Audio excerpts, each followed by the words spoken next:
آدھی آیت مثلا لکھ دی، آگے اس کا حوالہ دے دیا، سورہ ابراہیم ہے آیت نمبر 1، سورہ یونس ہے آیت نمبر 16، تاکہ جب وہ کمپوز کرنے والا اسے کمپوز کرے گا قرآن سے وہ آیتیں اٹھا کے یہاں لگا دے۔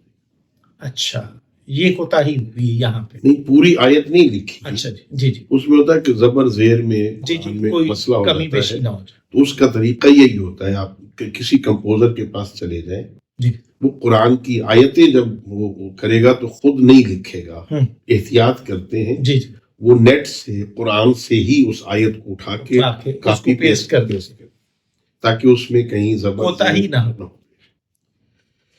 ہم نے جس شخص کو یہ کتاب دی جی پہلے مرحلے میں وہ ہمارے طالب علم تھے، سابق طالب علم، جی جی، اب وہ کہیں مسجد میں پیش نماز۔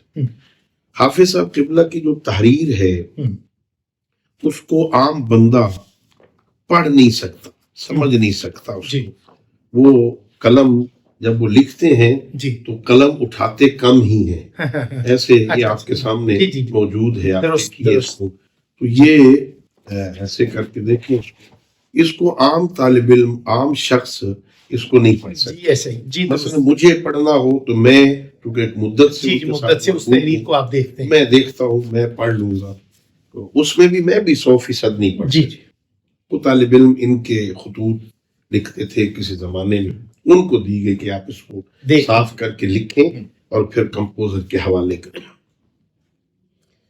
انہوں نے اپنا ایک مومن کمپوزر تلاش کیا، اچھا، اس کو کچھ صفحے انہوں نے لکھے، کمپوزر نے کہا مجھے دے، میں کر لوں گا۔ اب اس میں کوئی اتنا بڑا مسئلہ نہیں تھا اس حصے میں جی، کہ یہ آیت ہے قرآن کی، آگے حوالہ لکھا ہوا ہے، یہ سورہ بقرہ کی آیت نمبر فلان ہے، یہ سورہ یونس کی آیت نمبر فلان ہے، یہ سورہ یاسین کی آیت نمبر فلان ہے۔ اس نے وہ آیتیں وہاں سے اٹھانی تھی، بجا اس کو دی۔ اس نے کیا کیا، اس نے نیٹ سے یہ قرآن لیا، جی، یہ قرآن جو سعودی عرب سے حجاج کرام واپس آتے ہیں جی، تو انہیں دیا جاتا ہے ترجمے والا قرآن، ساتھ اس کے حاشیہ بھی لگا ہوا۔ اس نے وہ آیتیں یہاں سے اٹھائیں اور ساتھ وہی صرف ترجمہ بھی یہاں سے لے لیا، اللہ، اور جو بعض آیتوں کے ساتھ تشریح تھی، نیچے حاشیہ تھا، جی جی، اس نے وہ حاشیہ بھی اٹھا لیا اور اس کو پورا پیسٹ کر دیا گیا۔ اچھا، وہ اب ہوا یہ ہے کہ اس نے پیسٹ کر کے اس طالب علم کو دے دی، مولانا صاحب کو، جو جس کے ذمہ یہ تھا۔ جی، ان کو آج میں نے بلایا ہوا تھا، میں ان کے بیانات بھی آپ کو دوں گا، آپ اس میں اس کو شامل کر جی دیں۔ جی ضرور۔ انہوں نے کہا جی میں جا رہا تھا زیارات پہ، سفر پہ جانا تھا، ٹھیک، پروف ریڈنگ اس کی ذمہ داری تھی، کسی اور کی ذمہ داری نہیں تھی۔ تو کمپوزر نے کمپوز کرنا تھا، اس نے اس کو پروف ریڈنگ کرنی تھی، پھر مولانا ریاض جعفری صاحب نے اس کو چھاپنا، پروف ریڈنگ ان کے ذمہ تھی، وہ نہیں۔ ہم نے اس پر اعتراض کیا کہ میں نے آپ کو ایک مسودہ دیا ہے، یہ آیت لکھنی ہے، وہ آگے لکھی ہوئی ہے، یہ آپ کو کہا گیا کہ اسے قرآن سے اٹھا لیں، جی، اس کے نیچے ترجمہ لکھ جی بالکل۔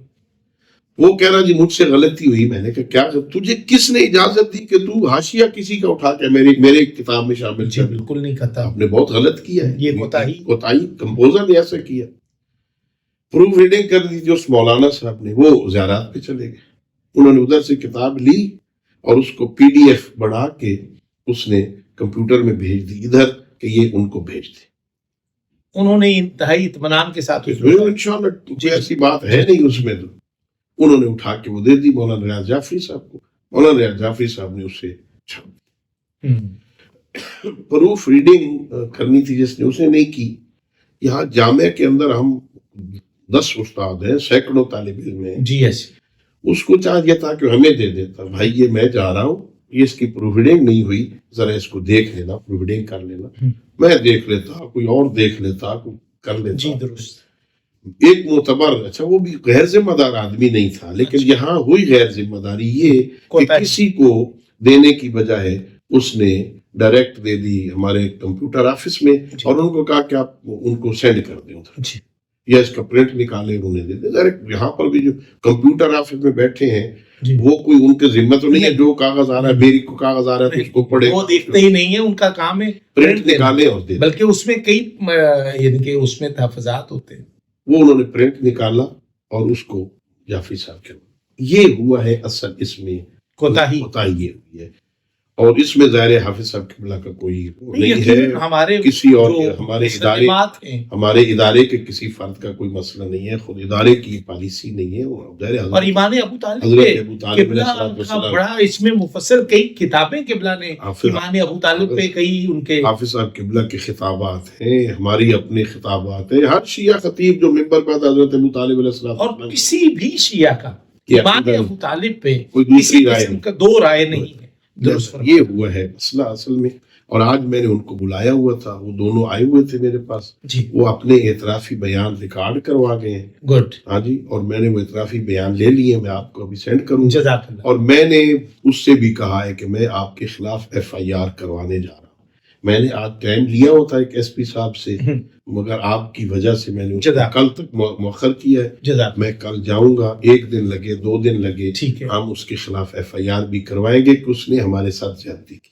قبلہ جی, میں یہ عرض کرنا چاہتا ہوں کہ یہ جو اس وقت اس کتاب کی اشاعت میں جو کوتاہی ہوئی ہے کمپوزر کی, اس کے بعد قبلہ حافظ صاحب نے بیان دے دیا اور جامعۃ المنصر کے دیگر مدرسین نے بھی, ان کے بیانات بھی سوشل میڈیا پر موجود ہیں. آپ نے بھی اس پر کچھ پہلے ایک تحریر آپ کی طرف سے جاری ہوئی اور اس کے بعد دیگر آپ نے بیانات بھی دیے. لیکن کچھ لوگ اس کو سوشل میڈیا پر ایسی ہوا دے رہے ہیں جس میں قوم کو دولخت کرنے کی یوں لگتا ہے جیسے ایک سازش کی گئی ہو. دیکھیے جی, میں سمجھتا ہوں کہ ایک عرصے سے آپ بھی سوشل میڈیا میں ہیں, ایکٹیو ہیں, دیکھتے رہتے ہیں. جامعۃ المنتظر کی شروع سے پالیسی جو رہی ہے وہ قوم کی وحدت کی. واہ. کبھی بھی ہماری طرف سے کوئی ایسا پیغام, کوئی ایسا کام نہیں ہوا جس سے قوم میں تفریق ہو. بہت اچھی. میں 16 ستمبر 1992 میں یہاں بطور مدرس یہاں آیا ہوں قوم سے پڑھ کے جی, اور ابھی 33-34 سال تو مجھے ہو گئے یہاں پڑھتے ہوئے. ماشاءاللہ. میں آیا تھا ینگ تھا اس وقت, اب ہم بوڑھے ہو گئے. ہمارے استاد علامہ صفدر حسین نجفی صاحب, ہمارے استاد آیت اللہ حافظ ریاض حسین صاحب, وہ دیگر اساتذہ یہاں موجود تھے. کبھی بھی ان کی پالیسیوں میں ملت میں تفریق کا باعث نہیں بنی. میں جب یہاں آیا, ظاہر اس وقت تو ابتدا میں تو اتنے انوالو نہیں ہوتا بندہ معاملات میں, آہستہ آہستہ ہوتا ہے. میں جب سے ان قومی معاملات میں انوالو ہوا تو آپ لوگوں کو, آپ کو بھی پتہ ہے, باقی دوستوں کو بھی پتہ ہے, پنڈی بھٹیاں میں ہم نے میٹنگ کی. مجھے اچھی طرح یاد ہے کہ چکوال میں امام بارگاہ سرپاٹ کے گیٹ پہ ایک اٹیک ہوا تھا جس میں بہت سارے مومنین شہید ہوئے. میں یہاں سے نماز جنازہ میں شرکت کے لیے جا رہا تھا. اچھا. راستے میں مجھے مرحوم غضنفر گوندل صاحب ذاکر ہوتے تھے, اس کا فون آیا کہ آپ کہاں ہیں. میں نے کہا میں یہاں ہوں. اس وقت اتفاق سے میں وہیں سالم انٹرچینج سے گزر رہا تھا. میں نے کہا آپ کے گھر کے پاس, کہا آ جائے ذرا. میں نے کہا کیوں, خیر ہے, آپ سے کام ہے. میں نے کہا میں جا رہا ہوں جنازے, میں واپس آ رہا ہوں, کھانا آپ کے پاس کھاؤں گا, میں آ رہا ہوں. وہاں آیا تو اس نے مجھے کہا جی ایک پرابلم ہے, آپ کی مدد چاہیے. میں نے کہا فرمائیں. کہنے لگے جی میرے استاد ہیں ملک مختار حسین کھوکھر صاحب, وہ سالانہ جلسہ کرواتے ہیں. پولیس اور انتظامیہ اس دفعہ انہیں جلسہ نہیں کروانے دے رہی, حالات خراب ہیں, بم دھماکے ہو رہے ہیں, یہ ہو رہا ہے, وہ ہو رہا ہے, اور پولیس کہہ رہی ہم سپورٹ ہی نہیں دیں گے. میں نے ان سے کہا اور کوئی کام, کہ یہ ہے جو ہم کیا کریں. میں نے کہا بھی اگر سیکورٹی کا پرابلم ہے نا اور پولیس نہیں دے رہی, آپ لکھ کے دے دیں پولیس کو, ہمیں آپ کی سیکورٹی نہیں چاہیے. ہم مجلس منعقد کریں گے. مجلس ہم نہیں چھوڑیں گے, اس لیے کہ اگر مجلس چھوڑ دیں تو دشمن تو اپنے مقصد میں کامیاب ہو گیا. مجلس ہوگی, پولیس کو کہہ دو جی ہمیں آپ کی سیکورٹی کی ضرورت نہیں, ہم خود کر لیں, میرے ذمہ سیکورٹی آپ کی میں دوں گا. سرگودا میں ان کا تھا, سرگودا میرا گھر ہے, کوئی مجھے مسئلہ نہیں تھا. انہوں نے میرے سامنے ملک مختار حسین مرحوم کو فون کیا کہ وہ حیدری صاحب آئے بیٹھے اور وہ کہہ رہے ہیں سیکورٹی میں دوں گا، آپ پریشان نہ ہو، پولیس کو کہہ دو کوئی ضرورت نہیں۔ میں نے کہا 2 شرطیں میری ہوں گی، نمبر 1 مغرب کی اذان سے پہلے جلسہ ختم ہو جانا چاہیے، رات کو نہیں رہنا چاہیے حالات جی حالات کی سنگینی کے پیش۔ نمبر 2 اپنے اندر جو چھوٹے موٹے مسائل ہیں نا ان مسائل پہ کوئی گفتگو نہ کی جائے۔ بہت اچھا، مثبت میں خود وہاں موجود رہوں گا، سارا دن میں رہوں گا، اور ہمارے مولانا ظہور حسین نجفی صاحب سرگودا کے وہ مولانا غلام محمد صاحب تھے، ان کے گاؤں کے تھے، میں نے کہا ہم تینوں سارا دن جلسے میں بیٹھیں گے ماشاءاللہ۔ اور سارے آج بھی وہ شوکت رضا شوکت وہاں موجود تھا، زرغام صاحب موجود تھے، مشتاق شاہ صاحب موجود تھے، ذاکر، یہ گواہ ہیں۔ ہم سارا دن تینوں ابا گواہ بیٹھ کے سارا دن ذاکرین کو سنتے ہیں۔ ہم نے وہ مجلس کروائی، ہم نے سکوٹی دی ان کو، ہم تو اتحاد کی بات کرتے ہیں شروع سے۔ تو قبلہ جی میں آپ کو معلوم ہے یہاں میٹنگیں ہوئی، پھر بہت ساری اور میٹنگیں ہوئی اس موضوع پہ، ہماری کوشش یہ رہی ہے، لیکن ظاہر ہے اگر سب سارے افراد ایک جیسے نہیں ہوتے، درست سارے لوگوں کی سوچ ایک نہیں ہوتی، سارے لوگ مثبت نہیں سوچتے، ظاہر ہے کچھ لوگ ایسے بھی ہوتے ہیں، ایک بندہ، اور ہمارا مزاج اشتعال والا ہے۔ میں اگر اصلاح کی تقریر کروں گا، گفتگو کروں گا تو مجمع میرے ساتھ اس طرح نہیں چلے گا، اور اگر میں کوئی منفی بات کروں گا، کوئی وہ کسی کے خلاف بھی گفتگو کروں گا تو مجمع میرے ساتھ آئے گا۔ مزاج یہ ہم شروع سے مناظرانہ، ہمارے ہاں مجالس ہوتی تھی، اہل سنت کے مناظرانہ تقریریں ہوتی تھیں ایک دوسرے کے خلاف، مزاج وہی ہے۔ اب ہم کسی کے خلاف نہیں کر سکتے تو اندر شروع ہو جاؤ ایک دوسرے کو، تاکہ وہ لوگوں کا اپنا، اور یہ سے بندے بہت تھوڑے ہیں قبلہ جی۔ میں گزارش کروں، اب جب سے یہ مسئلہ چلا ہے آپ دیکھیں، اگر سوشل میڈیا پہ آپ یقیناً ہیں کتنے لوگ اس مسئلے کو اچھال رہے ہیں، 2-4 گنے تو آپ کی انگلیاں زیادہ ہیں، بندے تھوڑے۔ اس کا مطلب یہ ہے کہ ہماری اکثریت نے اس کو اچھالنے کو رد کیا ہے۔ میں نے لکھ کے بھیجا کہ یہ ہمارا قصور نہیں ہے، جی درست، میری نظروں سے حافظ صاحب قبلہ نے بیان دے دیا، اس کے بعد ان کا درس تھا اتوار کو، اس کے ضمن میں انہوں نے کہا، مولانا ضیاء الحسن صاحب ہمارے مدرس، ان کا بیان آیا، جی میں نے دیکھا، پھر میں نے اس دن لکھا، پہلے دن لکھا کہ ہم قانونی چارہ جوئی کریں گے۔ آج میں نے اسی سلسلے میں ان لوگوں کو بلایا ہوا تھا، انہوں کو بتا دیا میں نے کہ میں جا رہا ہوں، جانا بھی تھا آپ کی وجہ سے، کل پہ چلا گیا، جزاک اللہ۔ تو ہم کسی، اب کوئی کر رہا ہے تو ظاہر میں کسی کی زبان تو نہیں روک سکتے، لیکن ہماری خواہش یہ ہوگی کہ ایسے معاملات کو، اس کی حساسیت اگر ہماری طرف سے بیان نہ آتا، ہماری طرف سے اس کی تردید نہ ہوتی، ہماری طرف سے اس کی مذمت نہ ہوتی کہ یہ فلاں کی غلطی ہے، اس نے غلط کیا، پھر ضرور کرنا چاہیے تھا۔ یہ بہت بڑی بات تھی، کوئی چھوٹی بات نہیں، بات بہت بڑی تھی، لیکن بتایا کہ ہمارا قصور نہیں ہے بھائی، ہماری غلطی نہیں ہے بھائی، تو اس کے بعد میں سمجھتا ہوں کہ اس کی ضرورت نہیں تھی۔ قبلہ جی ایک یہاں پہ آپ نے فرمایا کہ غضنفر گوندل مرحوم نے آپ سے کہا کہ یہ عزاداری میں مسئلہ ہے، آپ اس میں موقع پہ موجود رہے اور ذاکرین کو سماعت کرتے رہے، آپ کے متعلق جامعۃ المنصر حوزہ علمیہ کے متعلق کچھ باتیں گردش کرتی ہیں کہ آپ ذاکرین کی حوصلہ شکنی کرتے ہیں، آپ ذاکرین کو ناپسند کرتے ہیں، تو یہ تو میں حیران ہوں کہ یہ تو من گھڑت پروپیگنڈا ہے، ایسا ہے؟ میرے خیال میں ذاکرین سے نفرت کرتے ہیں، ذاکرین کے خلاف منفی پروپیگنڈا کرتے ہیں، یہ خود منفی پروپیگنڈا ہے، ٹھیک ہے؟ ہم ذاکرین کے خلاف کبھی بھی نہیں بولتے ہیں، بات کبھی ہوتی ہے نا، آپ خود سنیں مجلس کو، دیکھیے نا، ایک دفعہ میں بیٹھا ہوں، میں طالب علم ہوں، میری زندگی گزر گئی ہے اس فیلڈ میں، جی ماشاءاللہ، مجھ سے پہلے ایک بندہ مجلس پڑھ رہا ہے اور وہ صراحتاً ایسی بات کر رہا ہے جو آپ کے مکتب کی تعلیمات کے مطابق نہیں ہے، اور ممبر سے اس کو بیان نہیں ہونا چاہیے، وہ میں پیچھے بیٹھا ہوں بیان کر رہا ہے، تو پھر آپ بتائیں میں کیا کروں؟ اگر میں اس کی تردید نہیں کرتا تو وہ بھی میرے ذمے میں آئے گی، آپ کے ذمے بھی اور مکتب کے لیے بھی جگہ صحیح کا، اور اگر تردید کرتا ہوں تو پھر کہیں گے جی ذاکر صاحب، میں نے ذاکر کی مخالفت نہیں کر رہا بھائی، میں اس بات کی بات کر رہا ہوں جو آپ نے غلط بات کہی ہے۔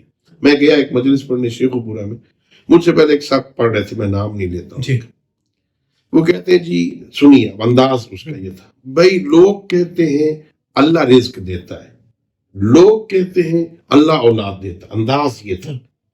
آپ نے کبھی دیکھا ہے اللہ کو رزق دیتے ہوئے؟ آپ نے کبھی دیکھا ہے اللہ کو اولاد دیتے ہوئے؟ جب دیکھا نہیں ہے تو مانے کیسے؟ اللہ اکبر۔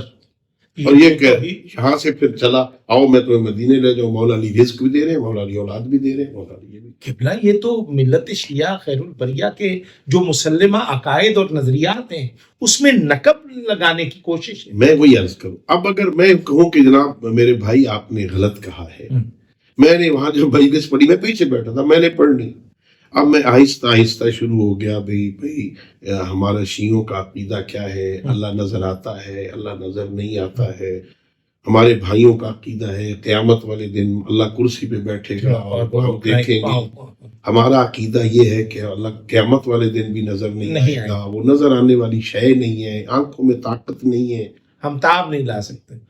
تو مجمع میرے ساتھ بھی واہ واہ، میں نے کہا بھائی تمہیں کیا ہو گیا ہے؟ ابھی وہ کہہ رہا تھا جب دیکھا نہیں ہے تو مانے کیسے؟ ابھی آپ کو آپ خدا کا نام لے کچھ بیٹھے ہیں تو سمجھے بھی صحیح اگلا بندہ کیا کہہ رہا ہے۔ کبھی بھی ہم نے کبھی بھی آیت اللہ حافظ ریاض حسین صاحب قبلہ دامت برکاتہ، جب بھی کبھی کوئی اس قسم کی بات ہوتی ہے ذاکرین کے حوالے سے تو ان کی رائے یہ ہے کہ 95% ذاکرین ٹھیک ہے۔ اللہ اکبر، یعنی کہ وہ ذاکروں کی سرپرستی وہ فرماتے ہیں کرتے ہیں اور وہ قبول بھی کرتے ہیں۔ 95% وہ کہتے ہیں ذاکر ٹھیک ہیں، 5% صرف ایسے قابل اصلاح۔ تو اب ہم کیسے ذاکروں کی مخالفت کرتے ہیں؟ ہم ذاکروں کی مخالفت نہیں کرتے، وہ جو غلط بات ہوتی ہے وہ ہماری ذمہ داری ہے کہ وہ لوگوں کو بتائیں، جو ہمارے مکتب کی تباہی اور بدنامی کا سبب بنتے ہیں۔ قبلہ جی مجھے یہ فرما دیجیے کہ ماشاءاللہ سے آپ گزشتہ 4 دہائیوں سے مسلسل یہاں پر بیٹھ کر آپ حوزہ علمیہ میں درس و تدریس سے وابستہ ہیں اور مجالس محافل میں خطابات بھی آپ ملک بھر میں کرتے ہیں۔ جو ملت تشیع کا جو ایک ذرائع ابلاغ کا بہترین ذریعہ ممبر ہے، یعنی کہ محراب اور ممبر 2 چیزیں ہیں، اس میں جو ممبر پر موجود لوگ ہیں ان کا جو بیانیہ ہے وہ اس وقت قوم کو دولخت کرتا ہوا ہم دیکھ رہے ہیں، یعنی کہ ذمہ دارانہ گفتگو نہیں ہو رہی، جہالت پر مبنی باتیں ہو رہی ہیں۔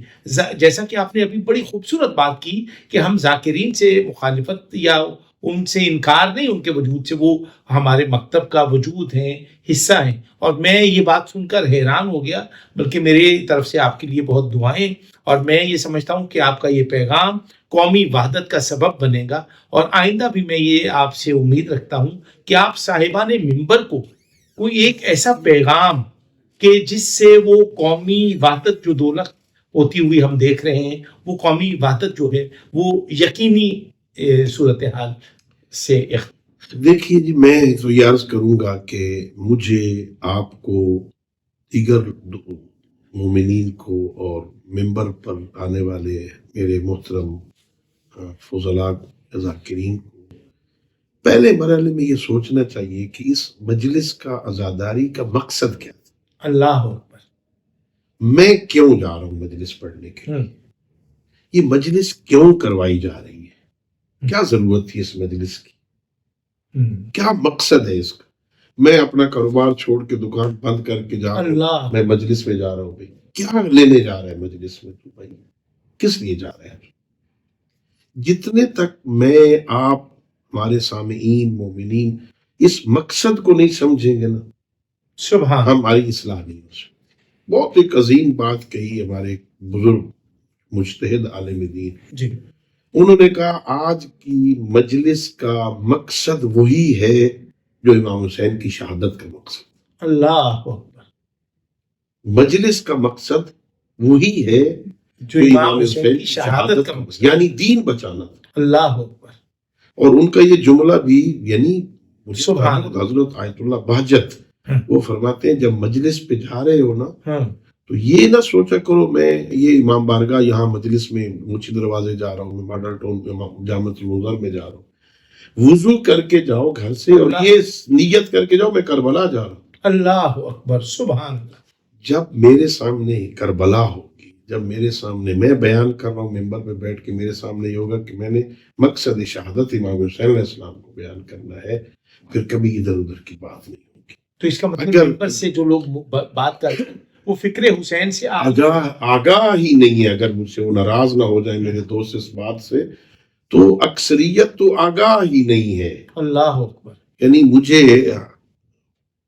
یعنی آپ دیکھیں چھوٹے چھوٹے بچے ممبر پہ آ رہے ہیں، یار خدا کے لیے جن کو اصول دین اور فروع دین کا اندازہ ہے. کلمہ صرف سنو نا، کلمہ نہیں آئے گا.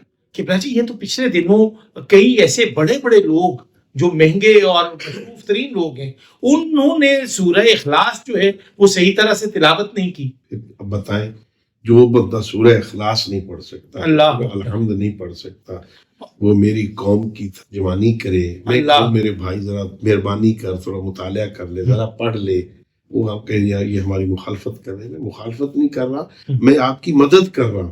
ہاں رہنمائی کر رہا ہوں. میں کہہ رہا ہوں کہ آپ جس فیلڈ میں ہیں، جہاں ہیں، اس میں اور بہتری آئے گی اگر تو قرآن پڑھے گا، اس میں اور بہتری آئے گی اگر نہج البلاغہ پڑھے گا، اس میں اور بہتری آئے گی اگر صحیفہ کاملہ پڑھے گا، اس میں اور بہتری آئے گی کہ اخلاقیات کی کتابیں پڑھے گا. تجھے پتہ چلے میرے معصومین نے دعاؤں میں کیا کہا ہے. اللہ تیری مجلس میں اور حسن پیدا ہو جائے گا جب تو مولا کی زبان کی بات کرے گا. سبحان اللہ. تو اس میں ہم ذاکرین کے کبھی مخالف نہیں. ماشاءاللہ. اور جو غلط بات، یہ تو پیغام آپ کی طرف سے بڑا مثبت اور بہترین پیغام ہے کہ آپ ذاکرین کے خلاف ہرگز نہیں ہیں. قبلہ جی آپ یہ فرما دیجئے کہ صاحبان ممبر پر مقتل بیان کرنے والے ذاکرین تہذیب آل محمد کو فراموش کر کے، وہ اپنی علاقائی تہذیب کو مروج کر کے اور توہین آل محمد کا، مخدرات عصمت کی توہین کے لیے اور بی بی کی مظلومیت اور واقع کربلا میں مظلومیت کی حد یہ کر دیتے ہیں کہ جس میں آل محمد کی توہین کے پہلو نکلتے ہوئے دیکھتے ہیں. ہم نے متعدد بار ذاکرین کو روکا بھی ہے، ٹوکا بھی ہے، اور آئندہ ہم نے ان کو متنبہ کیا ہے کہ آئندہ اگر ممبر پر آپ من گھڑت اور جھوٹ مصائب پڑھو گے تو ہم آپ کے راستہ روکنے کی کوشش کریں گے. آپ یہ فرما دیجئے کہ یہ جو ممبر پر ذاکرین توہین آمیز روایات بیان کرتے ہیں، اس پر کیا آپ فرمائیں؟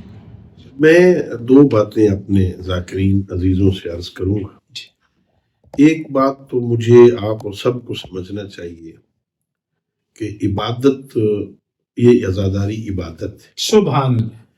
اور عبادت سچ بولنے میں ہے، جھوٹ میں عبادت. اللہ اکبر. سبحان اللہ. جھوٹ بولوں میں تو جھوٹ بولنا عبادت نہیں. عبادت نہیں ہے، عبادت سچ میں ہے. ایسے ہی جھوٹ بولوں گا تو وہ عبادت ہے. جی درست. لہٰذا یہ ذہن میں رکھیں. اور بلکہ ایک قدم اور آگے کہ یہ جو فیس لیتا ہوں میں، جھوٹ بولنا حرام ہے شریعت پیغمبر میں نا. قرآن کہتا ہے جھوٹ بولنا حرام. میں جھوٹ بولتا ہوں اگر اور میں اس کے پیسے لیتا ہوں تو جھوٹ بولنا جو حرام ہے، حرام کام کے پیسے لینا بھی حرام ہے. اللہ اکبر. واہ. آپ اس کے مالک حقیقی نہیں بن سکیں گے. وہ کسی کا مال ہے جو آپ کی جیب میں ہے، جائز نہیں ہے. خرچ کرنا بھی جائز نہیں ہوگا. درست. ایک تو میں عزیزوں سے یہ عرض کروں گا، جھوٹ نہیں بولنا. مقتل کے حوالے سے ہم ڈھونڈنے لگیں کہ 100% روایتیں صحیح ہوں، وہ بہت مختصر ہوگا. میرے مثلا مقتل ابی مخنف سب سے پہلی کتاب ہے جو مقتل میں لکھی گئی ہے.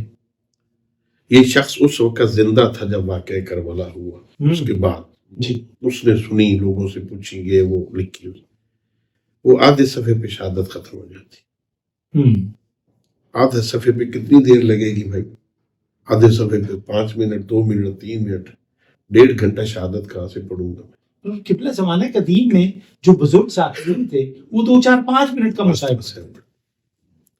ہمارے اساتذہ سے جب ہم نے پوچھا کہ مقتل کے حوالے سے کیا کریں، جو ہمارے پاس کتابیں مقتل کی ہیں، معتبر مقتل کی کتابیں ہیں، اس میں 4-5 منٹ، 7 منٹ، اس کے بعد مصائب ختم ہے.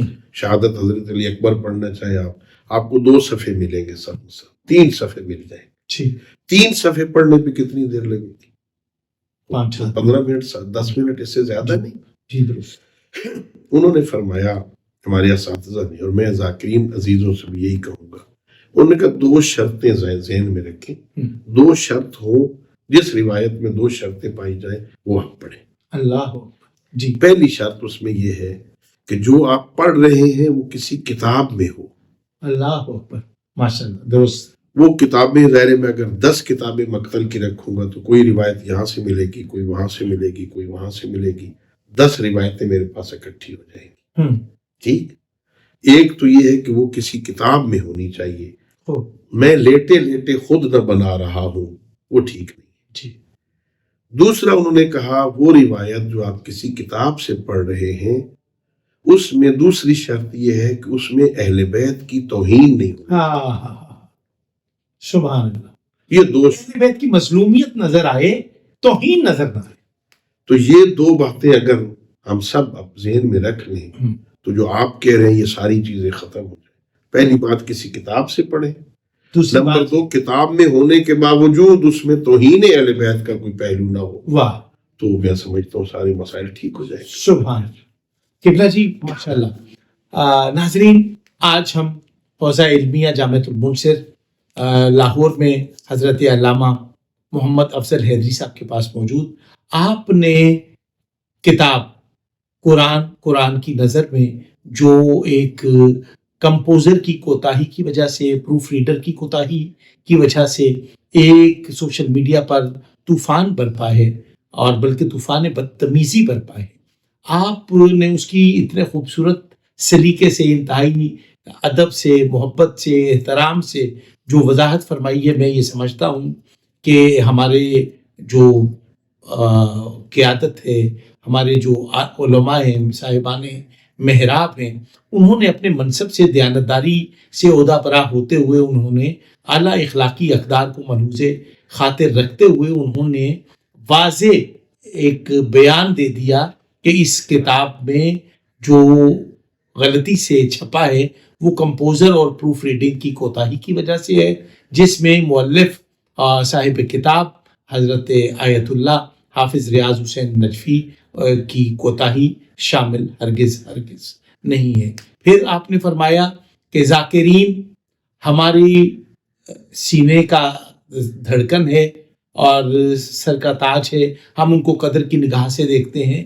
ان کو چاہیے کہ وہ منبر سے ذمہ دارانہ رویہ اختیار کریں اور افکار آل محمد سے لبریز اور فکر حسین سے جڑا ہوا جو پیغام ہے وہ اور ان کا جو بیانیہ ہے اس کو اپنا شعار بنائیں. پھر آپ نے فرمایا کہ قومی وحدت، حوزہ علمیہ جامعۃ المنصر لاہور نے ہمیشہ قومی وحدت یعنی کہ ملت شیعہ خیر البریہ اثنا عشریہ پاکستان کی جو وحدت ہے وہ ان کا اولین مقصد اور اولین ترجیح ہے.